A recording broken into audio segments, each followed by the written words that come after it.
Ah, esta cadena, perdón, claro, esta es la de la cadena. Esta es 5 prima, 3 prima, y esta es 5 prima, 3. ¿Cuál es el forward? El de abajo. ¿Cuál es el forward? Ah, no, el de arriba. En este En este es el de diagrama, arriba. este es el forward. Y este está. ¿Sí? Así. Entonces ojo, este se va a anillar acá, ¿no? Este se va a anillar acá y este se va a anillar acá y este se va a anillar acá. ¿Sí?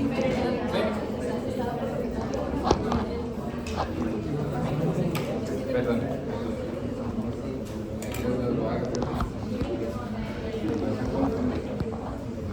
Entonces,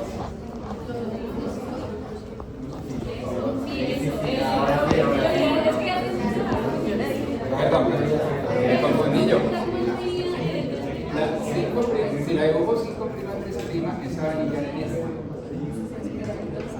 Y esta 5 prima 3 prima, esa anilla en esta. Ahí fue perdón por el impasse, ¿sí? O sea, 5 prima 3 prima, ese va a anillar acá en la hebra que va 5 prima 3 prima en esta dirección, y esta que va 5 prima en esta dirección, el primer va a ser 5 prima en esa dirección. Entonces este puede ser el forward y este puede ser el reverse. ¿Sí? La polaridad. Entonces esta sonda, pues claramente por definición tiene que ir 5 prima 3 prima. ¿Sí? Si quieren las pintamos para el otro lado.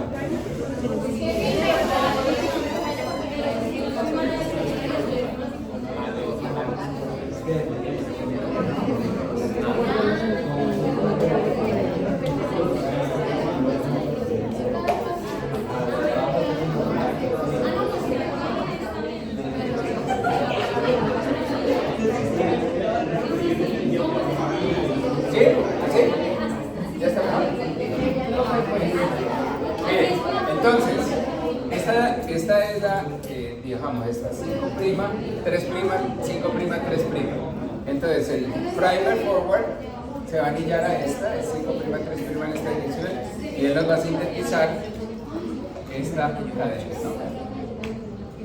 Hasta la 3 prima, la complementaria de esta, y este nos va a sintetizar esta cadena hasta cuando choque con esta, la desplaza y ahí activa la fuerza. ¿Sí? Entonces solo una sola.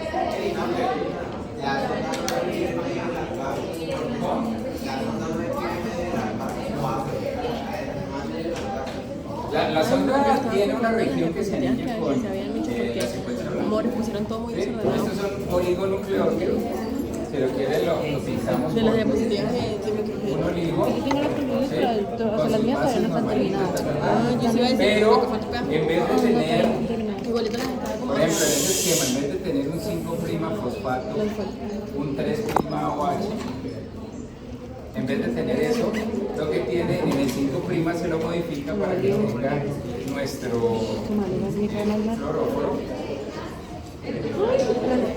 Y en el 3' lo modifican para que tenga el puenche. Este es el puenche y este es el fluoróforo. Entonces, cuando ellos están juntos, la integración entre el disipador y el fluoróforo, pues no permite que esta parte florezca ante una longitud de onda determinada. Pero cuando se libera, pues entonces ya, porque además se liberar este fluoróforo para que él pueda, una vez liberado, una vez sea desplazado de la hebra, pues entonces ahí ya se pueda florecer. ¿Sí? Entonces, esa es la idea de estos oligonucleótidos, que por cierto, estos oligonucleótidos convencionales, los cebadores, los primers que se llaman, esos cuestan $5. Estos ustedes lo piden por $5. Estos les pueden costar $500. Pero siempre lo tienes o Ah, tienes la química de esto es lo que hace claramente. Porque esto es una molécula fluorescente, la molécula fluorescente es cara, del sexo. El coche no es tan caro, pero la fluorescente no es cara. No, el Cyber sí es una cosa muy barata. O sea, si vemos en cuestión de precios, el Cyber le valdría 20 veces menos que O sea, que sigan la línea recta. Ya, ¿sí? por una PCR, una sola PCR utilizando el TACMAN. O sea, lo bueno del TACMAN, chicos y chicas, es que como tienen 3 primers, es muchísimo más específico. En cambio, con Cyber Green es mucho más barato, pero tienen el chance de que si hay inespecificidad en la muestra, pues el Cyber Green se va a intercalar en la inespecificidad y el va a marcar fluorescencia. Recuerden que en el caso del Cyber Green, ustedes tienen su moleculita de ADN, su amplicón producido, y bajo ese amplicón producido se intercala el Cyber, ¿no? Y entonces a mayor cantidad de ADN, mayor Cyber se está intercalando y eso le genera más lectura en el programa. Por eso ustedes van a ver, a medida que avanzan los ciclos, van a ver que empieza a aumentar la intensidad porque aumentan las células. Pero si por alguna razón no tuvieron en cuenta hacer un trabajo preliminar evaluando esos primers que utilizaron, digamos, estos 2 primers que los utilizamos no para TACMAN sino para Cyber Green, y no se dieron cuenta en la preparación de esto, no se dieron cuenta que además de la banda que estaban esperando, les dio otras bandas. Baila porque a medida que avanza, estas bandas también van intercalando Cyber Green. Entonces ahí queda. O sea, Cyber Green es muy bueno porque es barato, pero si es inespecífico, les daña la prueba. ¿Sí? TACMAN es muy bueno porque es más específico, pero es súper caro, porque la química de estas ondas es supremamente caro. Ahora, me dicen, ¿usted qué escoge? Si tuviera plata, vale, eso sí, no lo duden 2 veces. Oiga, ¿y qué pasó? ¿Por qué no apagó? No, aquí está. ¿Se apagó? ¿Será que se está funcionando? Está prendido el video, creo. No, el video no. ¿Será que recalentó? ¿En serio? Se me queda conectado para eso. Bueno, ¿sí? ¿Sí les queda claro esto?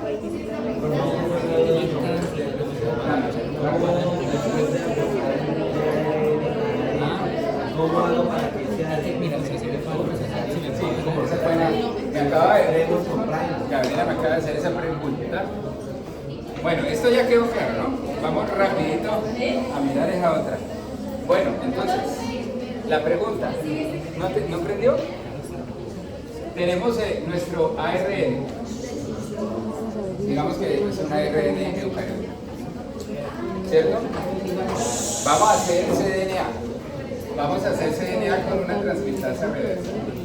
Una transcriptasa reversa y nos vamos a apoyar de un oligonucleótido oligo-DT 5', 3', que es la polaridad que ustedes me preguntan. Entonces esto va a ser hacia acá.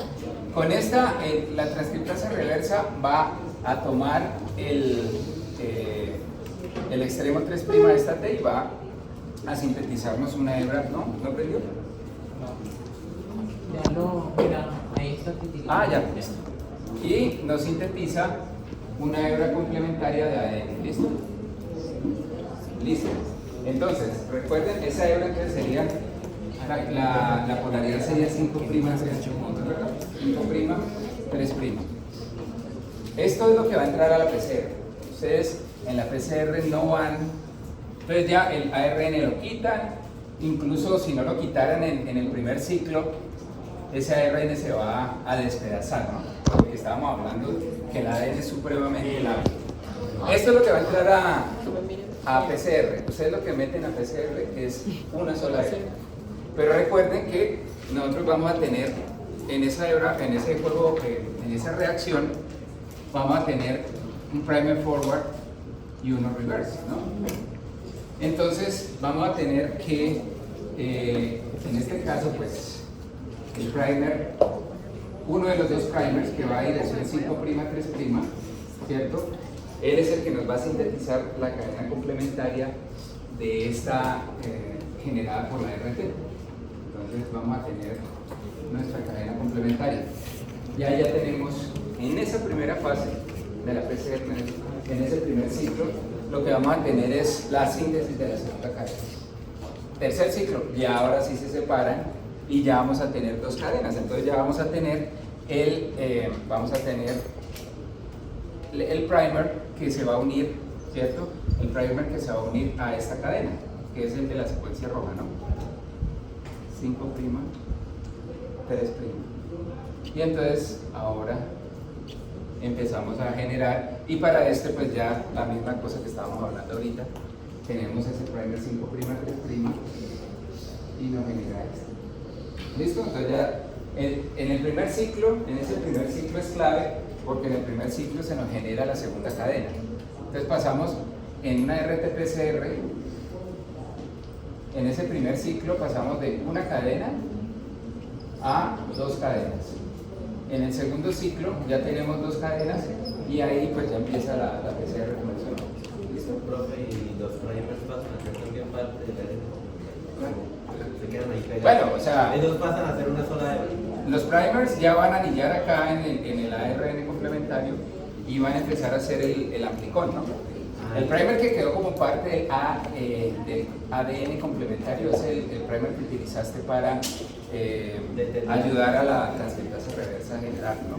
Pero ya los primers como tal, ellos ya hacen parte del amplicón, no del ADN complementario. Es que ADN complementario sí que tiene una connotación muy particular, porque este es el que es la copia exacta del ARN molde, ¿no?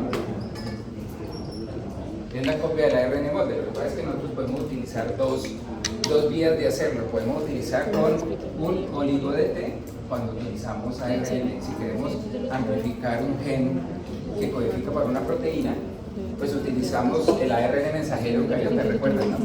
Que ese ARN mensajero tiene la cola de Poriat. Entonces por eso podemos utilizar esto. Y si no, lo que se utilizan son pequeños oligonucleótidos de 6 bases, hexámeros se llaman, que van a anillarse de manera aleatoria a lo largo, pues no aleatoria, pero van a anillarse a lo largo de todo el ARN que haya y te sintetizan algo. Entonces esas son las dos alternativas. ¿Qué pasó? ¿No? ¿Qué banda indica cada paciente? O sea, si yo no Bueno, puedo meter, digamos, los genes de 5 personas. algo pasó, Sí, compañero. la misma persona. Algo pasó. Pueden buscar, por ejemplo, si te preguntan si pues el gen de... No aprendí a la penicilina, el melactano, el antibiótico melactámico, Pero que, oye, si lo conectaste bien, Oscar. Si lo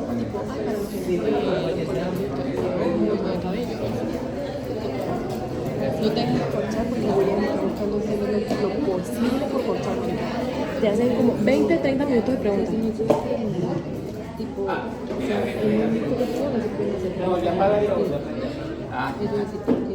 Bueno. Pero pues, Chicos, entonces, hoy acabamos este cuento. Ya.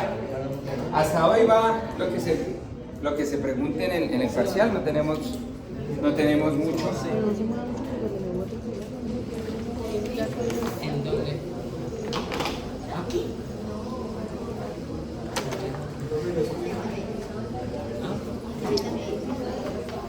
Estuve mirándolos. Creo que voy a hacer algo curioso. No, pero pronto se vuelve a pagar. Bueno, revisemos, chicos y chicas. Entonces, iniciemos donde terminamos, que justamente era la terminación del inicio de la traducción. Eso suena raro. Bien, entonces, estábamos en la primera fase, ¿cierto? En la fase de inicio de la traducción, ¿no? Esa fase de inicio de la traducción, ¿no? Bueno, en esa fase de inicio de la traducción,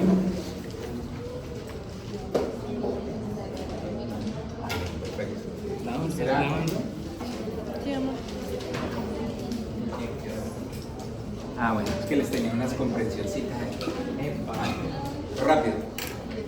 Bueno, el ribosoma, entonces, estábamos hablando del ribosoma, ¿cierto? Que es la maquinaria de síntesis de las proteínas, y lo dejo como comprensión, solo como para que recordemos los dos tipos de ribosomas, el procariote y el eucariote. Recuerdan que el ribosoma, esa globulita de ribosoma, realmente cuando se va al detalle consta de dos subunidades. ¿No recuerdan eso? Sí. ¿Recuerdan el procariotas cómo es? El procariotas de 50S y 30S, ¿cierto? Las subunidades, ¿no? Y en eucariotas es 60 y 40, ¿no? Esas dos son las dos subunidades de los ribosomas, que cuando se forma el ribosoma funcional es 70S y este es 80S. ¿Listo? Entonces eso ya nos queda claro. Ya sabemos, y acá hay una pregunta que nos hacían la vez pasada, que en efecto las dos subunidades van a tener funcionalidades diferentes, ¿cierto? Vamos a tener dos funcionalidades diferentes. ¿Qué estamos viendo acá? Esto es una microscopía electrónica con el método de Miller, ¿cierto? Estamos viéndolo ahí y estamos viéndolo acá. Entonces tenemos varios ribosomas unidos en un ARN mensajero a diferentes etapas de la síntesis de proteínas, pero son varios. Miren cómo se ve bonito. Esta preparación de Miller es excelente.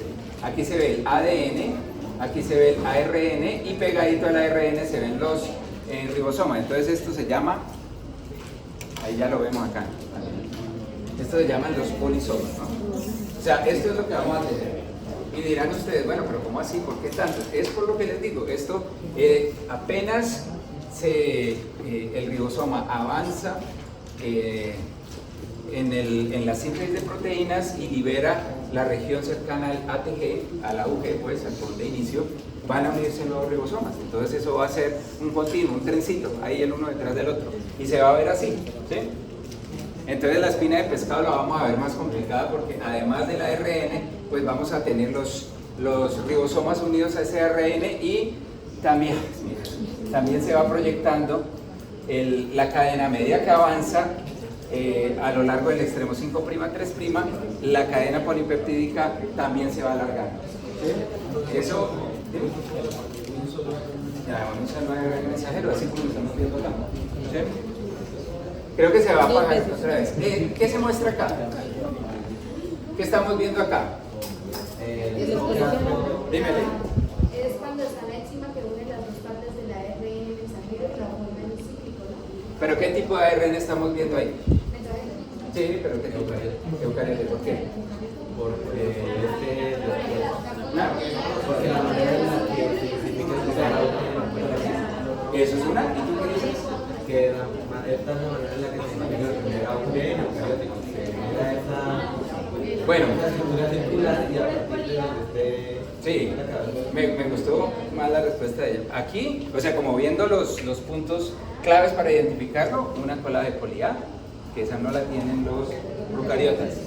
Otra que sí es lo que dijiste tú, los ARN mensajeros eucariotas, ellos realmente se traducen en una estructura circular, en donde unimos la cabecita que está, recuerden que hay una metilguanosina que une unos factores que van a identificar, unas proteínas que identifican también la cola de poli A y circularizan el ARN mensajero eucariota. En eucariotes esto es lo único que vamos a ver, no vamos a ver nada más. Pero lo que sí es importante y viene también a caballo de lo que acabamos de hablar es que en eucariotes también vamos a tener varios ribosomas unidos en ese ARN circular, ¿no? Ah, sí, señor, el escáner. Sí, entonces aquí vamos a tener varios ribosomas también unidos, ¿sí? La diferencia entonces ya vemos cómo es la cosa, ¿no? Entonces, para tener esto presente. Entonces, este es traducción de un ARN mensajero eucariota. ¿Sí? Eucariota. Dime. Sí. Esto que estábamos viendo acá describe la transcripción de un ARN mensajero procariota. Ellos también forman polisomas y lo vamos a ver así. Sitios claves del ribosoma. Sitios claves del ribosoma funcional. ¿Recuerdan? Me gusta. EPA, ¿cierto? EPA. Para hacerle rápido, ¿no? Estos van a ser los sitios que van a estar ocupados por ARN de transferencia. ¿Listo? Esos van a ser los sitios en donde nos va a llegar nuestro ARNP. Aquí van a estar en sus diferentes versiones. La A, ¿cuál va a ser la versión que entra acá? ¿Qué va a estar cargado con el núcleo? La que tiene un solo aminoácido, ¿no? P, la que va elongando el polipéptido. Y la E, ya no tiene aminoácido. Entonces son 3 puntos en donde vamos a tener ARNs de transferencia, pero los vamos a tener en diferentes disposiciones, excepto en la iniciación vamos a tener en la posición P, vamos a tener un ARN con un solo aminoácido, ¿no? Muy bien, EPA, así me gusta. Y grábense eso. Las funcionalidades que podemos identificar en las subunidades ribosomales, recordarán, para la subunidad grande. ¿Ah? Eso, así me gusta. ¿Qué tipo de catálisis hace? El célebre PTC en inglés. El PTC en inglés es Peptidyl Transfer Center, el centro de transferencia de los enlaces peptídicos, la generación de los enlaces peptídicos. Aquí está ocurriendo la magia, muchachos, aquí en este pedazo. Aquí se genera el enlace peptídico, clave para unir un aminoácido con el otro.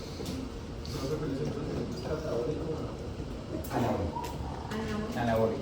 Nosotros estamos generando una proteína y eso es anabolismo. Eso obviamente consume energía, ¿sí? Característico típico de los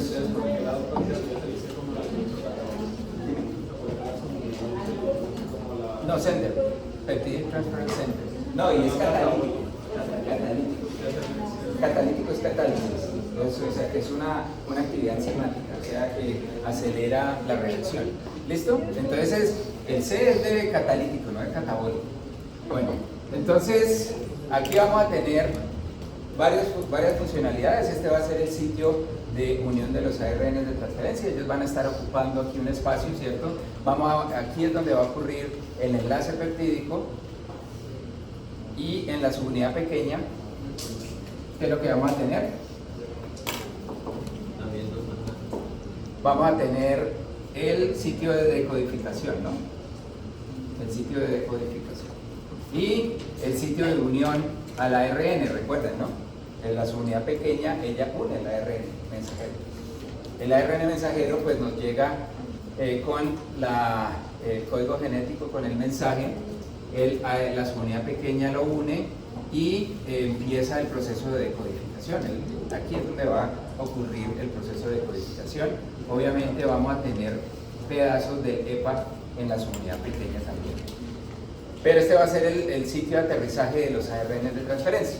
Listo. Entonces, hablábamos de esas fases de la traducción: iniciación, elongación, terminación y reciclaje. En algunos libros incluso pueden ver como fases de la traducción la carga del aminoácido, ¿no? En el ARN de transferencia. Algo clave que les digo de plano, no se les olvide, que, bueno, habíamos dicho, los aminoácidos no son incorporados libremente en el ribosoma. Eso ya queda claro, ¿no? ¿Cierto? Esa es una. Y la otra, ¿ah? ¿Qué? No, que los aminoácidos ellos no pueden ser incorporados de manera libre en el ribosoma. Ellos necesitan un intermediario que es el ARN de transferencia, ¿no? Eso, a esta hora ya tenemos, incluso ya hicimos ahí la fórmula y toda la vaina, ¿no? De la ARN sintetasa, ¿no? Eso debe quedar muy clarito. Lo otro es que los ARN de transferencia, ellos van a ser reclutados al ribosoma, ¿no? Tienen que ser reclutados de alguna manera, ¿no? Entonces ahí es cuando uno se imagina cómo es ese proceso. porque esa vaina está soluble, ¿no? ¿Cómo hacen ellos para llegar al ribosoma y cómo hace el ribosoma para estar indagando continuamente cuál es el ARN de transferencia correcto para esa posición? Ante todo eso, ¿cómo se define? Ese es el ARN correcto para la posición del mensajero. ¿Qué pedazo del de transferencia se reconoce? La unión anticodón-codón. Eso es algo que tiene que también verificarse en el ribosoma. Eso es una fase de fidelidad importante que el ribosoma también se está haciendo. Pero a lo que venía era que el reclutamiento de los ARN de transferencia a el ribosoma pues tampoco se hace de manera libre. Ahí me tienen. También necesitamos unos factores, y ahí viene el cuento de los factores de traducción dentro de la familia de los factores de traducción, que son proteínas que contribuyen en el proceso. Pues tenemos una parte de esas proteínas que son, si lo queremos poner así, unos chaperones que le ayudan al ribosoma, al ARN de transferencia a llegar al ribosoma. Eso les debe quedar también claro. Un ARN desnudo no llega ahí, necesita la ayuda de una proteína. Y esa proteína se llama un factor de traducción, que si ocurre en la etapa de iniciación va a ser un factor de iniciación, y si ocurre en la etapa de elongación va a ser un factor de elongación. Qué curioso. Me estuve buscando muñequitos que pudieran de alguna manera, ustedes pudieran visibilizar más claramente el asunto, y sí que hay algunos libros que tienen una manera un poquito más bonita de verlo, primero de manera general y después sí podemos entrar en lo específico. Ya les digo que si hiciéramos incluso el de eucariota nojoides, aquí necesitamos otro semestre solo para la etapa de elongación. Ya les digo, eso es supremamente complicado. Pero bueno, aquí en las fases de la traducción vamos a tener esta fase de iniciación. Esto es importante que lo recuerden, ¿no? Que la traducción empieza con un ribosoma desensamblado, ¿no? Y el objetivo de la fase de iniciación termina con un con ribosoma ensamblado. El ribosoma debe quedar ensamblado y debe tener su ARN de transferencia con el aminoácido de inicio, ¿no? Que identifica el codón de inicio, que en el caso de las bacterias es formilmetionina, y de ahí para adelante es metionina nomás. Pero curiosamente el ARN de transferencia de la metionina de inicio es diferente al ARN de transferencia de la metionina que se incorpora en otros puntos más allá. Eso es clave, ¿no? O sea, yo creo que eso también ha quedado claro en todos, que sí que tenemos ARNs que pueden estar cargados con un mismo aminoácido, pero ellos pueden ser en la secuencia a lo largo de ese cuerpecito de trébol, sí que presentan diferencias y son reconocidos de manera diferencial por la maquinaria de iniciación o la elongación. Punto final, ya dejémoslo ahí. Entonces, este es el punto de finalización del inicio, de la fase de inicio. Ribosoma, subunidad pequeña, ¿cierto? En donde ya nuestro aminoácido ARNT queda ensamblado en la posición P, que no es común, este va a ser el único sitio. Se retiran los factores de iniciación, le permite el ensamblaje a la subunidad grande, listo.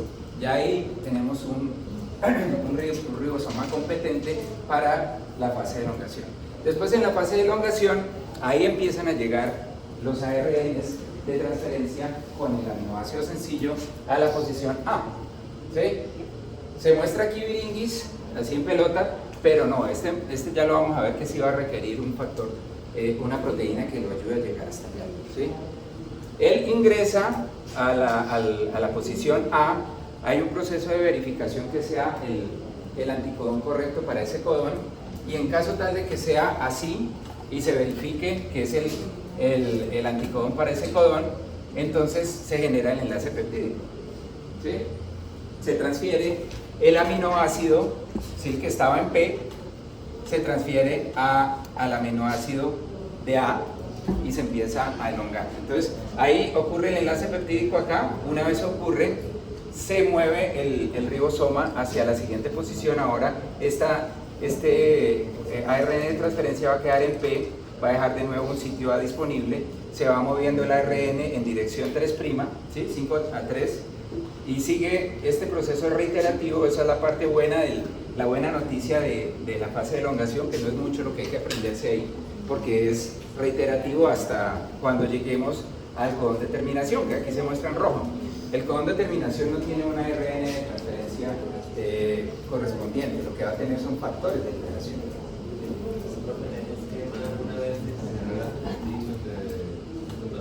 Cuando pasaba la siguiente imagen ya se había quitado la ARN. Sí, aquí ya vamos para allá. Aquí solamente es genérico, ya vamos a ver. Ahí simplemente te estoy mostrando en dónde, en la fase de elongación, pues como que estamos definiendo inicio y terminaciones de cada fase. En esta fase de elongación, pues va a terminar con el movimiento del ribosoma, un codón hacia la derecha, ¿no? Hasta cuando lleguemos al reconocimiento del codón de parada. En ese codón no hay ARN de transferencia, llegan factores de liberación que lo que hacen es liberar el péptido de la ARN de transferencia y finalmente se desensamblan la subunidad pequeña, la subunidad grande y el péptido. Después el polipéptido va a sufrir procesos de plegamiento. Entonces esto lo veíamos la semana pasada, el miércoles pasado, un poquito en detalle, que estuvieron varios de ustedes muy meticulosos viendo en qué momento era que se ensamblaba uno y otro. Decíamos que en la fase de iniciación pues tenemos nuestra subunidad pequeña 30S, tenemos los factores de iniciación que van a bloquear los sitios E y A. Recuerden que aquí ya se unió el ARN mensajero, ¿no? En esta fase el ARN mensajero ya está unido al factor, a la subunidad 30S, y entonces están disponibles sitios de unión para ARNAs de transferencia. Lo que hay que bloquear son los ARNAs de transferencia en la posición E y en la posición A, ¿cierto? Con el IF3 y el IF1, y dejar disponible la posición de inicio, que en este caso es el AUG. Entonces ahí vimos que el factor de iniciación 2 va a colaborarle al ARN de transferencia de inicio a localizar el codón de inicio, y entonces ahí quedamos ya en nuestra posición P con el codón de inicio. Cuando se cumplieron todas estas condiciones, se hidroliza el GTP a GDP y se liberan esas subunidades y dejan entonces que la subunidad grande se ensamble en el ribosoma completo, que es el ribosoma 70S. Entonces ahí lo tenemos, este proceso. ¿Listo? Punto. No es mucho más lo que tenemos que ver con lo de inicio. Entonces ahora viene la fase de elongación, que les dije que esa fase como tal daría como para medio curso, ¿no? Y esto casi que es del lado de la bioquímica que de la biología molecular, pero solo como para verlo. ¿Cuál es el secreto aquí? Que se representa muy brevemente. Entonces aquí tenemos nuestro ARN de transferencia, ¿cierto? Con el aminoácido de inicio, y este ARN de transferencia va a recibir, este ribosoma en esta situación va a recibir un ARN de transferencia complementario al codón que está acá. Entonces aquí se muestra, ¿no? Entonces tenemos estos dos ARNs, el del codón de inicio y el nuevo ARN de transferencia con el siguiente aminoácido. En posición A se genera el enlace peptídico, ¿cierto? Ahora miren lo que pasa, se genera el enlace peptídico y entonces se empieza a elongar. ¿Recuerdan cómo es la elongación en la traducción? ¿De qué extremo a qué extremo? El extremo amino al extremo carboxilo. Ese amino es el amino de la metionina de inicio y el carboxilo es de ahí en adelante. Entonces, si lo pintamos en muñequitos, esta vaina va a ser así. Aquí nuestro ARN de transferencia en posición, en la posición de elongación, ¿cierto? Y el aminoácido de inicio va a estar ahí, y aquí va a estar nuestro NH3. ¿Listo? Y cuando se identifica el codón de parada y se libere este polipéptido, este va a ser el extremo carboxilo, amino carboxilo. ¿Sí? Entonces, aquí, en esta situación, vamos a tener que llega el ARN de transferencia con el nuevo aminoácido, se genera un enlace peptídico, se transfiere el aminoácido que está en la posición P con el otro aminoácido que está en la posición A, y ahora lo que hacemos es translocar este nuevo ARNT con dos aminoácidos hacia la posición P para dejar libre para dejar libre el sitio de internet. Ah, no, lo tengo acá. Pensé que tenía uno más bonito, pero bueno. Entonces, ribosoma después de la terminación de la fase de inicio, y entonces aquí, esto ya es un poco más en detalle. Como les digo, los ARNs van a ser reclutados al ribosoma mediante la interacción con factores de traducción, que están para esta fase, que se llaman factores de elongación.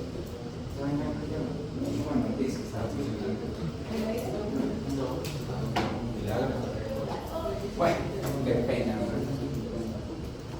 Listo, entonces el ARN que va a llegar a la posición A, al nuestro célebre punto A, ese llega acompañado de un factor de elongación que se llama el factor de elongación el factor de elongación EFTU. EFTU, que como pueden ver acá, yo no sé si lo pueden ver bien, ese está unido al GTP. Ese está unido al GTP. Entonces, la situación aquí va a ser que nosotros vamos a tener un ARNT, ¿sí?, unido a EFTU. Literalmente va a ser una chaperona, esa EFTU, que va a llevar, de hecho, esta es la proteína más abundante que nosotros tenemos en nuestra célula, el factor de elongación TU, es el más abundante. Y ese va a llevar el ARN de transferencia al ribosoma y le va a permitir entrar por el túnel en la posición A. ¿Listo? Y aquí como lo podemos ver, entonces, este está asistiendo al reclutamiento del ARN por esta posición, y una vez se confirma el reconocimiento del ARNT en la posición correcta, o sea, la verificación del codón anticodón, pues entonces se hidroliza GTP a GDP y EFTU se libera de ARNT.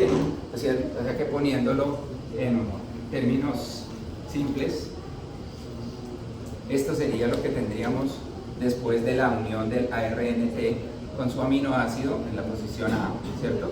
Entonces tendríamos EFTU GDP, más GDP. ¿Sí?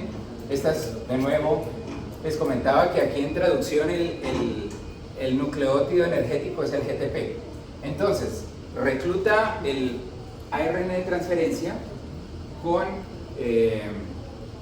que viene un complejo que es ARNT, EFTU, GTP, se verifica la interacción correcta. Una vez está verificada la interacción correcta, se hidroliza GTP y ya se libera el factor de elongación.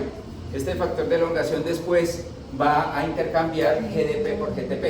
Esa es una de las clásicas características de las proteínas de unión a GTP. Y vuelve a ser reciclado con otro ARN de transferencia para repetir el ciclo. ¿Listo? Entonces, una vez está el ARN de transferencia en la posición correcta, ¿sí? Una vez está en la posición correcta, pues entonces ahí ocurre la magia. Ahí ocurre el enlace peptídico entre el aminoácido o el péptido que estaba en la posición P con el aminoácido que estaba en la posición A, y se empieza a elongar un aminoácido. Esta parte también requiere el reclutamiento de otro factor de elongación, que es el factor de elongación G. El factor de elongación G ocurre ahí, se le llama G por growth, elongation factor G. Ese permite al ribosoma irse al siguiente codón, ¿sí? Una vez esto ya se completó, se generó el enlace peptídico, la siguiente función es mover el ribosoma 3 bases en dirección 3'. Y eso se logra gracias a la unión del factor de elongación G, que mediante la hidrólisis de GTP le permite al ribosoma moverse una posición. ¿Sí?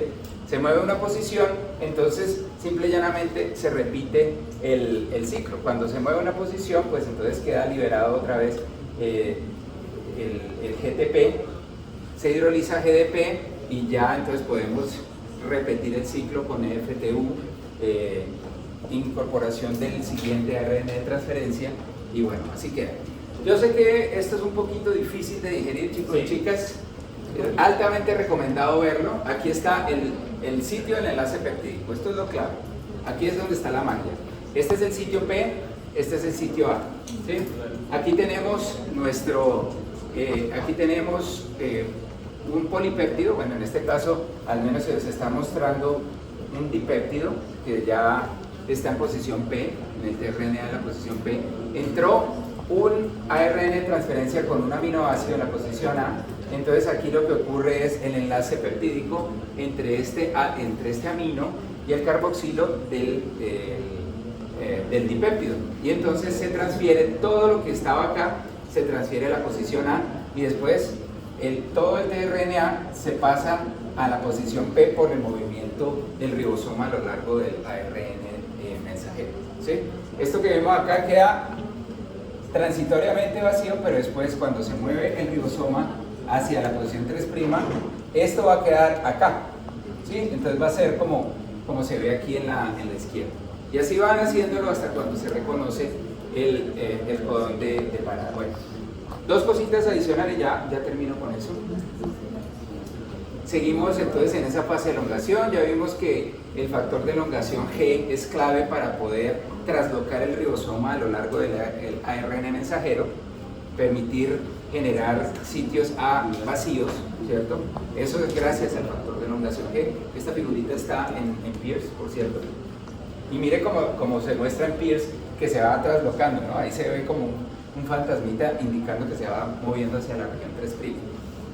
Hasta cuando finalmente llegamos al punto en donde se encuentra el ribosoma con un codón de parada para el cual no hay ningún ARN de transferencia, pero sí hay un factor proteico que reconoce ese sitio, reconoce el codón de parada, por lo tanto debe ser una proteína que une nucleótidos, que identifica nucleótidos, y en ese sentido cuando se ubica en la posición A, se libera, se libera el polipéptido hidrolíticamente,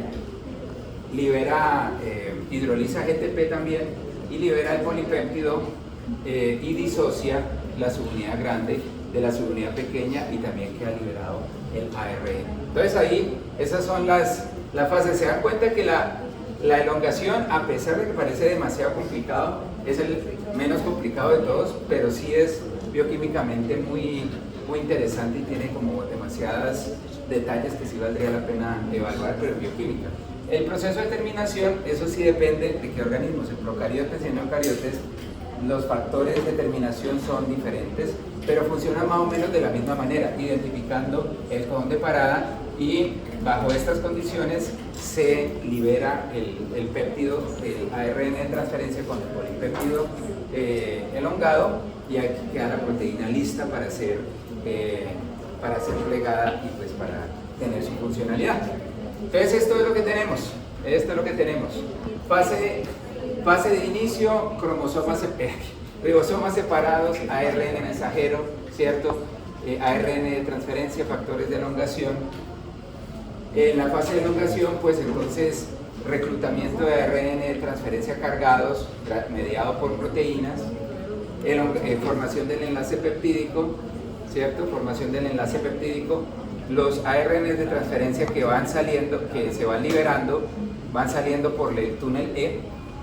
Finalmente, identificación del codón de parada, el codón de parada acá, y ante esa señal hay una hidrólisis del enlace entre el último aminoácido y el ARN de transferencia y se libera el polipéptido completo. Eso es. Hasta ahí queda la cosa. ¿Listo? ¿Hacemos conversión? No, yo creo que no hagamos conversión. Listo. Esto, bueno, chicos y chicas, ya nos dimos cuenta que esto último está un poquito denso, así que hasta acá lo dejamos. La próxima clase vamos a hablar un poquito de ARN recombinante, tecnología del ADN recombinante. Les contaré un poquito de CRISPR, eso no sale en el parcial. Altamente invitados, pero si no quieren que quiere decir. El parcial El parcial viene hasta acá. hasta acá. Ah, Traducción. Solo traducción. el parcial, vimos un poquito de procesamiento de ARN ribosomal y transferencia, desde ahí hasta acá. Dime. ¿De procesamiento hasta qué?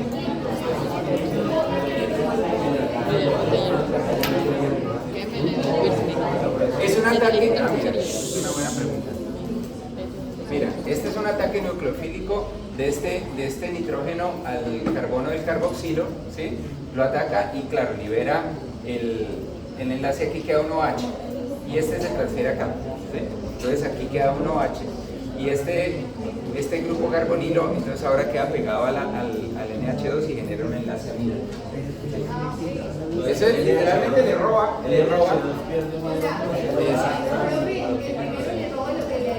Sí. ¿Ah? Pues básicamente él ataca este carbono y transfiere todo este péptido, se lo transfiere acá y queda así, mira. Queda, ¿ves? Aquí es un NH2, ahora queda NH. Y aquí esto es un enlace peptídico, que es un enlace amida, ¿no? Pero es así, es así. Bueno, hasta acá llega, chicos. ¿Listo? Entonces nos veremos